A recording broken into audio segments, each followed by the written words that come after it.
Hello, brother. Today we're going to talk about how to cope with the stress of exams/studying. So, my credentials for this video.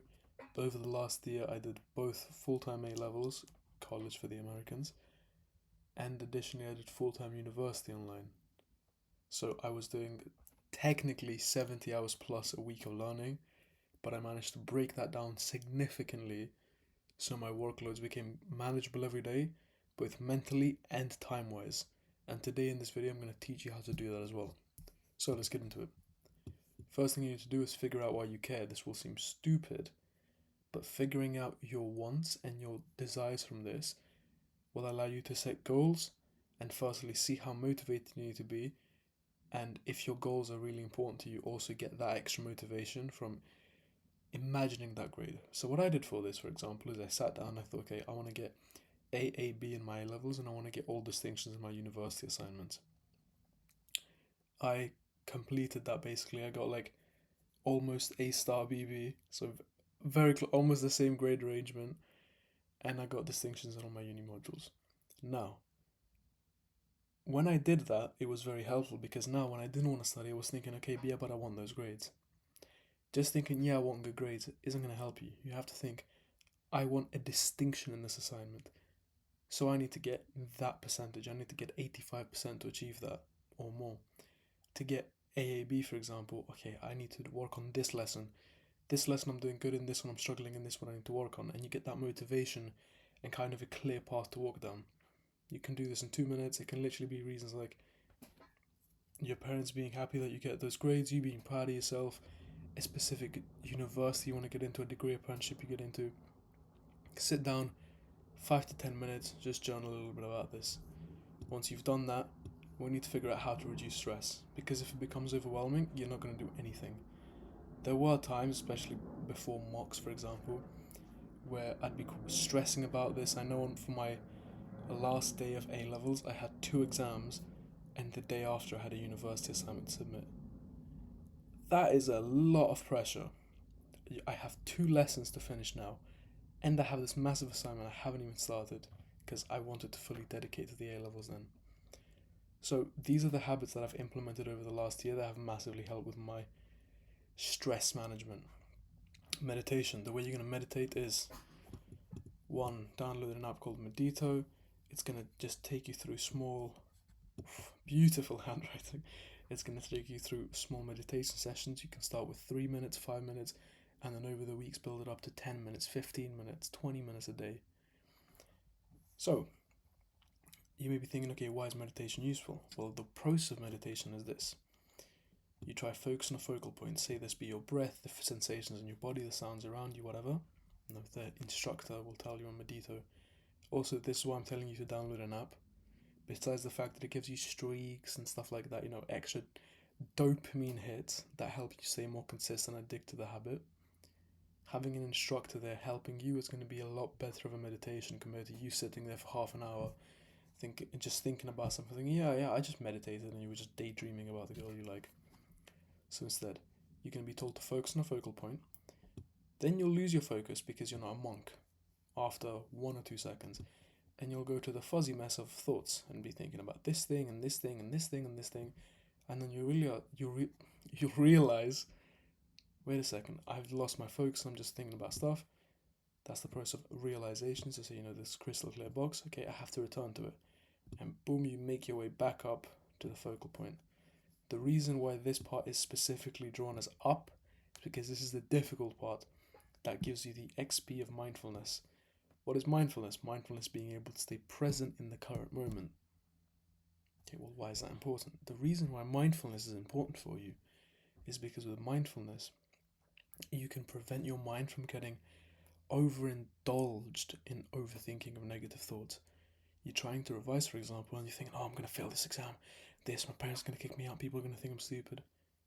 If you're mindful and you increase your mindfulness, every repetition of this saves 1 XP.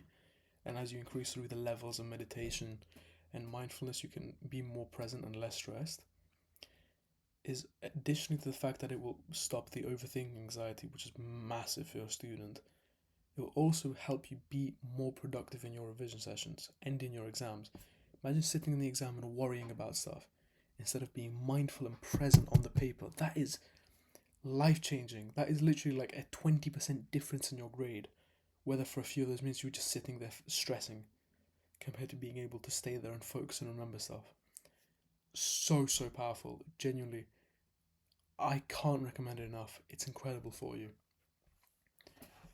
Additionally, to meditation, for example, which is going to be like your cornerstone habit. When you're feeling really stressed about stuff and need a little hit of motivation, I'd recommend journaling. With journaling, the reason why, for me, for example, I couldn't really get into it as well is because in my mind I think, oh, I've got to sit down for half an hour now, open a notebook, set candles out, get a drink, start typing about my. Don't overcomplicate a task that's for your mental health.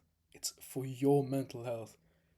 Open a notepad, open a little notes app or a sticky note on your computer, Notion if you can.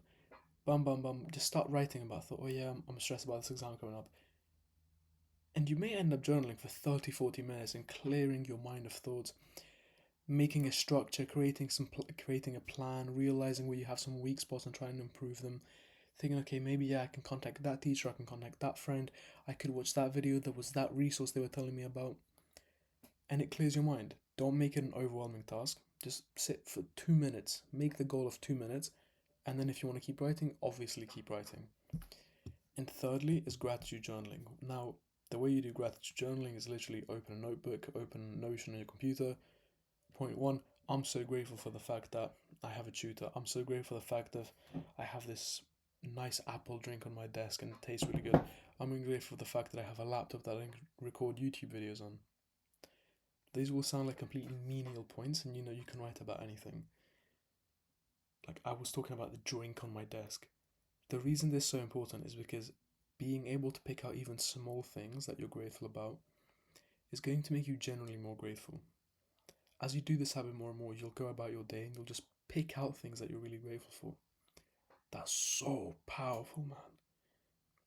I remember when I started this about 2 weeks in of like consistently doing this, I would walk my dog and I'd literally pick out like 5 things I'm grateful for in a 10-15 minute walk. That is insane, man. That is a difference in life quality. Now, the way this reduces stress is specifically during the process of gratitude journaling. I usually recommend this for reducing depression, making you more happy, making you more productive, and everything. But the reason it helps here is because if you're in a stress situation, the act of gratitude journaling will sharply decrease stress. Sitting down and focusing and thinking about other stuff is sort of like meditating and journaling combined into one very powerful habit. Honestly, gratitude journaling has to be like a cornerstone habit in my life, and I recommend it to be in your life as well. It's really, really incredible, especially when you combine all these three things. Next, study in small, consistent bursts. This, if you're not doing this, I want to grab your head and literally drill it into you. You need to be doing this. Now, this is not to stress you, this is to motivate you. Instead of you thinking, yeah, if say this is the start of the school year, right? It's like 7th of September and I'm recording this, but you may watch it whenever. You can think, okay, I have these exams coming up at the end of the year. Okay.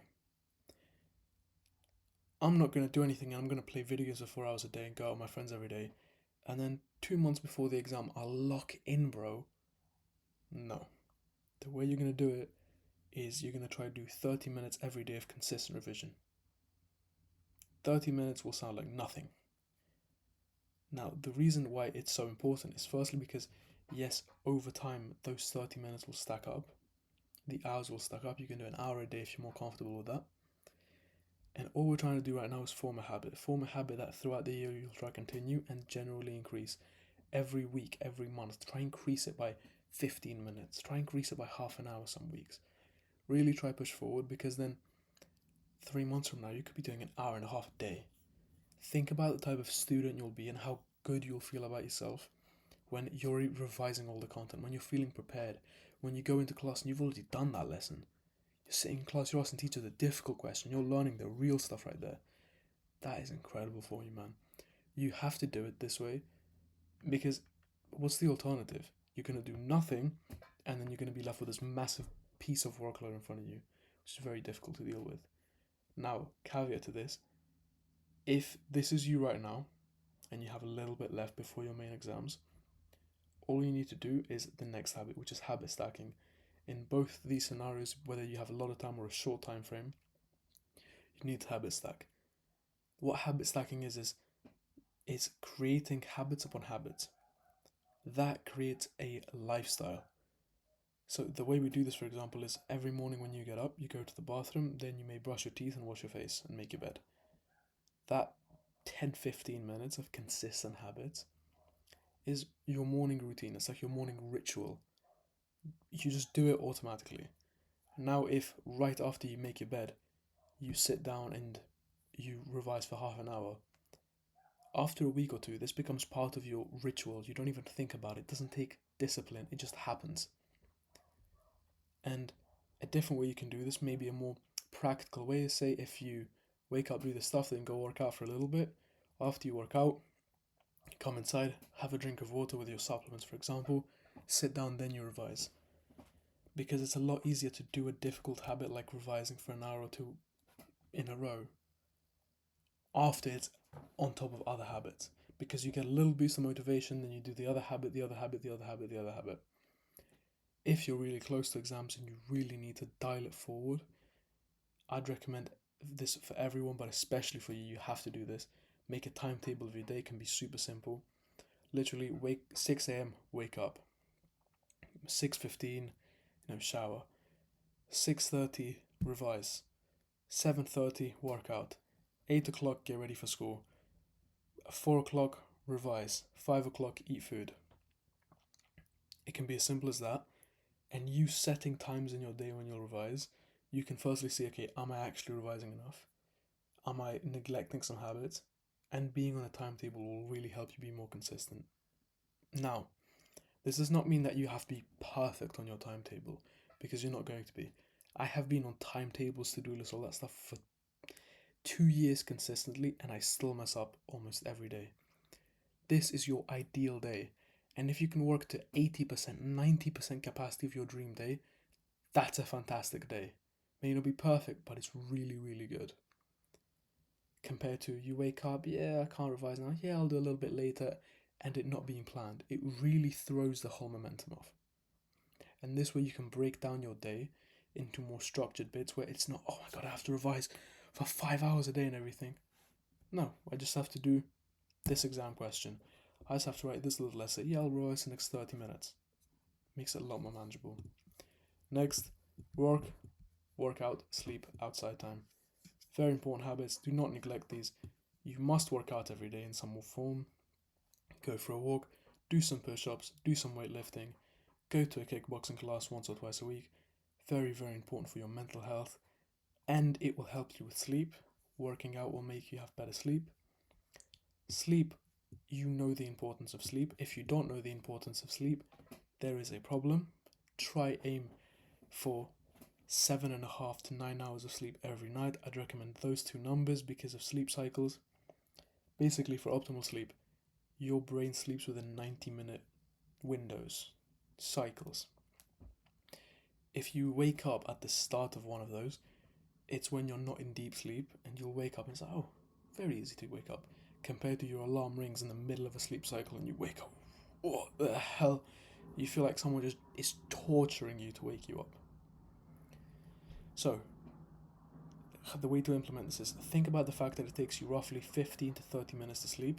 So say you're going to go to bed at 10 o'clock. Think, okay, it's going to take me, say, 15 to 30 minutes to sleep. Say 30 minutes just to be really, really sure. Okay, so from 10:30, you're going to add either 7.5 hours on or 9 hours on. Or if you're really short on sleep, on time, for example, add 6 hours on. So you're in bed for 6.5 hours. But obviously try and make it more than that. This will give you really, really good sleep. Also, sleep in a super dark room, sleep in a cold room, have a fan on, be comfortable. Don't scroll on devices. When I mean don't scroll, it's very important because if you're watching all this hyper stimulating stuff, even if it's funny, even if it's not stressful, your brain is not in a state of sleep. And lastly, outside time. Try go outside every day, 10 to 30 minutes at least. What I like to do is at night, not night, like an hour before I'd sleep, I just go outside for 10 to 30 minutes. I'd have a little walk around, listen to some music if I wanted to, call a friend sometimes. It's really, really nice, helps you sleep and really reduces stress. And all these are beautiful habits for your life, right? Make you a better person, make you healthier physically and mentally. They're fantastic for you, bro. And don't neglect these because you think you're going to study more.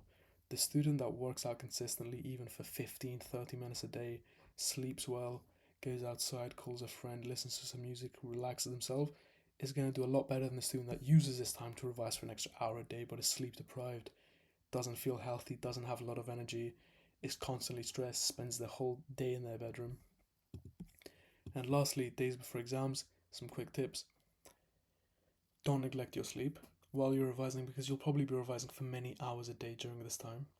Get up during it, and literally what I used to do is be sitting here, be revising, and every like 30 minutes I get so sleepy because I'm revising for like 6 hours a day.